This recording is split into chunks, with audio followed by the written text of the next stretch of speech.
tantaraiko aminao. Tantaraiko aminao. Fandaharana andrenesanao fitsoroana vavolombelona sy fampahirezana iarahanao amin'ny namana Richard Andrianjatovo. Arahinao isan'andro eto amin'ny Hope Fair Radio. Tantaraiko aminao.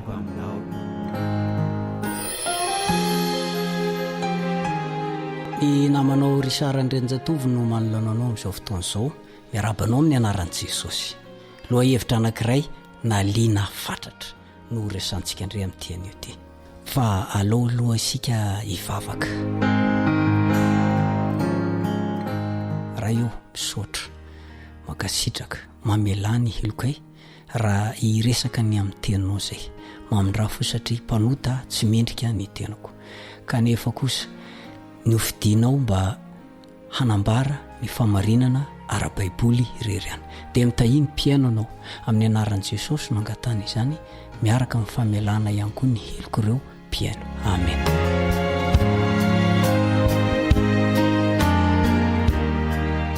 Ny dihy ao am-piangonana nalinana fatratra zany ilo hevitra anankiray io, dia ny karoko mafy mihitsy nanomboka amin'ny volana Janoary 9/27 hatramin'ny Septambra 5/7.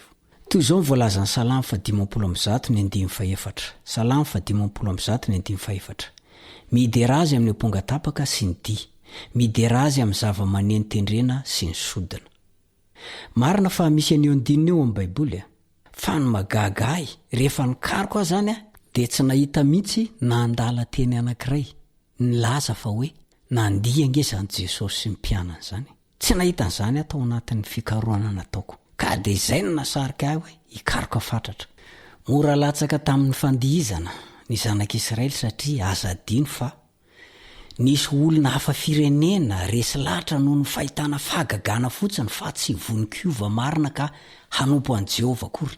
Ireny no mampidikizo azy ireo tamin'ny fimonomononana matetika. Hany ka izy ireny ihany izay ray dia tamin'ny zanak'Israely no natonga fitariana ny zanak'Israely ho amin'ny dihy sy ny fomba maro samihafa nampihemitra satria efa zatra manao an'izany izy ireo tany Egipta rehefa nanompo an'ny Andriamaniny. Koa izay nataon'i Jesosy mpianana no ka ataontsika kristianina. Mpanara-dian'i Jesosy ny atao hoe kristianina. Ahoana tokoa moa izany? Miteny ny Baiboly hoe andro fitsarana izao. Ny Daniela 4:7 dia miteny fa Daniela 4:7 dia miteny fa 320 andro. Ary noho ny afaka izany dia amin'izay vao hodiovina fitoerana masina. Milaza andro fanavotana na fitsarana ny fanadiovana ny fitoerana masina ao amin'ny testamenta taloha. Ary ambaran'ny Apokalipsy 4:7 zany. Apokalipsy 4:7. Matahorana Andriamanitra ka omeo voninahitra izy fa tonga ny andro fitsarany. Zany hoe olona miandro fitsarana zany ka izasy ianao io, ary fitsarana efa tonga zany fa tsy hoe mbola andrasana araka mivolazan'io Apokalipsy 4:7 io. Ka tokony ho andro fandinian-tena zao, andro fihoriana, mihory. Zany no tokony ataontsika amin'izao fotoana izao. Mandritra ny andro fitsarana dia hoy ny Levitikosy 3:7. Levitikosy 3:7. Ny olona rehetra zay tsy mety mihory amin'izany andro zany dia ho fongorana tsy ho amin'ny firenena. Mari tsara le hoe mihory. Fa ny olona hory zany dia tsy raviravy sy tsinjatsinjaka etseroa. Tsy raviravy izy satria mandiny tena sao. Ary zay no ara-Baiboly. Fa tsy tia mandisy minjakitsaka ao am-piangonana ty. Efa nanao hevitra elabe sy betsaka momba ny fandizana ao am-piangonana io sy ny tsy fandizana moa zany ny zay rehefa tafaresaka amina namana. Tsy ihany fa nitehaka sy ny orakoraka ao am-piangonana ihany koa dia efa noresako be dehibe. Dia betsaka no manohitra. Tsy mampaninina zany fa ambara aminy fotsiny ny marina. Zay mivolaza amin'ny Baiboly. Manaraka izy tsara, tsy manaraka izy entina mbavaka. Apetrao ny fanontaniana hoe nandihy tao am-piangonana ve Kristy? Mivalina avetrany angamba dia hoe tsia. Mpanaraka ny diny isika dia tsy tokony andihy ihany koa rehefa ao am-piangonana. Matetika resan'ny olona hoe Davida sy Miriama ary ny zanak' Jefta dia voalaza amin'ny Baiboly fa nandihy ireo. Davida moa zany rehefa le lasa babo ny fiarany faneken'Andriamanitra dia tafaverina soma tsara dia ny zavatra misy tamin'izay fotoan'izay nitsinjaky Davida tezitra ny vadiny tahaka an'izany koa ry Miriama tahaka an'izany koa ny zanak' Jefta dia mipetraka amin'ny fanontaniana hoe taiza ireo olona ireo no nandiha tao am-piangonana ve ny valiny avy hatrany dia hoe tsia ireo fotsiny dia efa tokony ho ampy raha ohatra hoe olona mandinika sy manaiky ny baiboly sy ny voalazany isika kanefa aloha andao azavaina ihany nahoana ny tafiditra ao am-piangonana ary ny dia ny zanak' Israely no lazain'ny baiboly ho fiangonana voalohany tsy ny amitsy tsy ny anao na ny hafa azonao jerena ny voalazan'ny Exodosy 12:17 Exodosy 12:17 izao ny voalazan'ny baiboly ny anaran'i Jesosy mitenena ianareo amin'ny fiangonana dia ny Israely rehetra eto zany dia lazainy fa ny Israely no fiangonana voalohany fa tsy ireo miambo fiangonana zokiny ankehitriny ka milaza ny hafa ho zandrina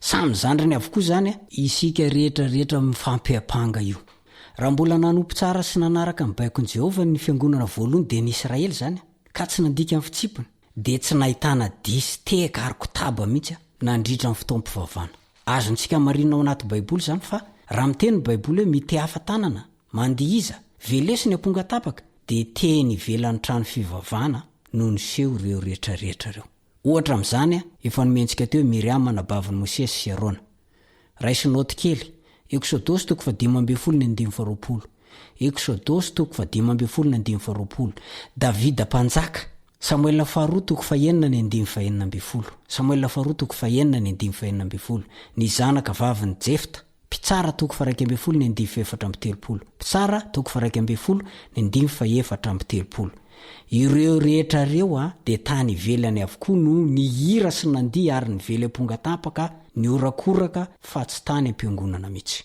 rehefa nanomboka tafiditra tao amin'ny fiangonana zanak'Israely amin'izay ary ny fiamorana satria voalaza fa rehefa hitan'ny olona fa efa ela ka tsy mbola nidina avy tao an-tendrombohitra ihany Mosesy dia niangona eo amin'ny Arona izy ireo ka nanao taminy hoe mitsangana anaovy Andriamanitra izay hitarika anay eo anoloana fa ilay Mosesy iny ilay lehilahy nitondrantsika niakatra avy tany amin'ny Egipta iny dia tsy fantatra izay nanjo azy Exodosy 2:30 misy an'izay Exodosy 2:30 dia toy izao ny vokatra nisy ny fomaraina koa ny olona ka nanatitra fanatitra odorana sy nitondra fanatim-pihavanana ary nipetraka hinana sy sotro ny olona dia nitsangana hilalao Exodosy 2:30 Exodosy 2:30 dia hita zany fitiavana lanonana zany sy sakafo mampilitra zany naiza fiangonana kristianina amin'izao fotoan'izao tsy ao an-tsaina akory fa misy fandringanana manandindona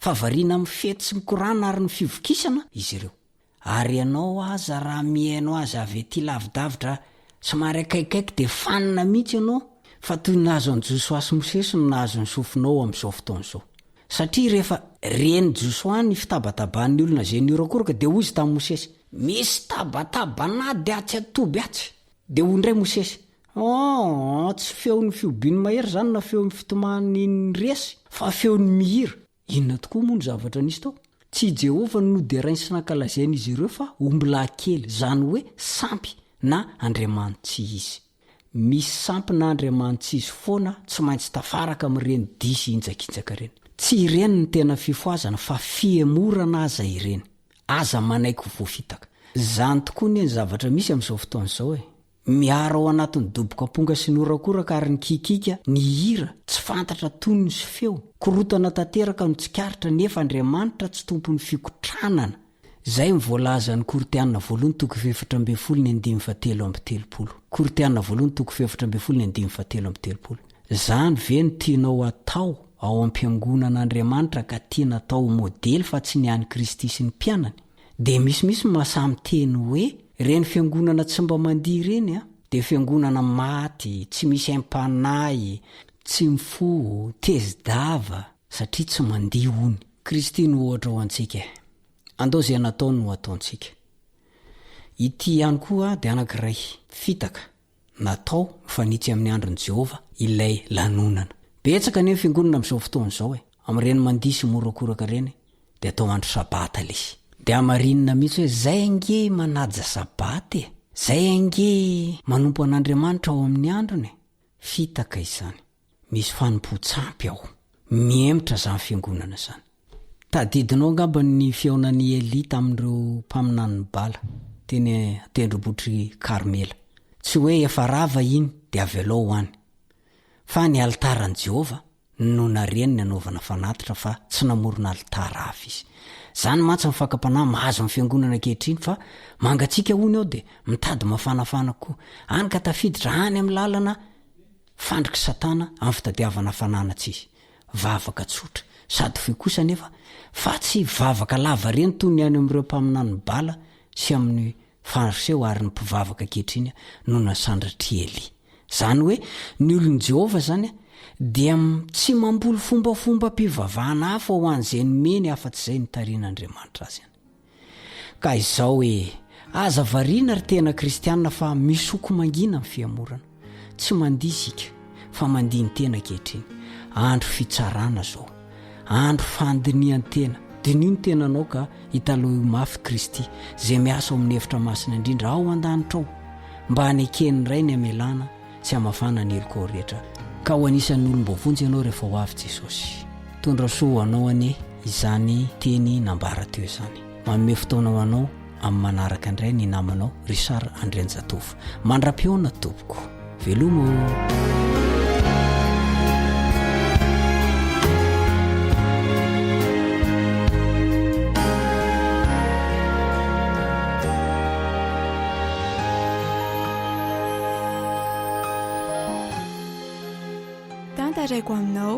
Tantaraiko aminao fandaharana andrenesanao fitsoroana vavolombelona sy fampahirezana iarahanao amin'ny namana Richard Andrianjatovo. Arahinao isan'andro eto amin'ny Hope Radio. Tantaraiko aminao.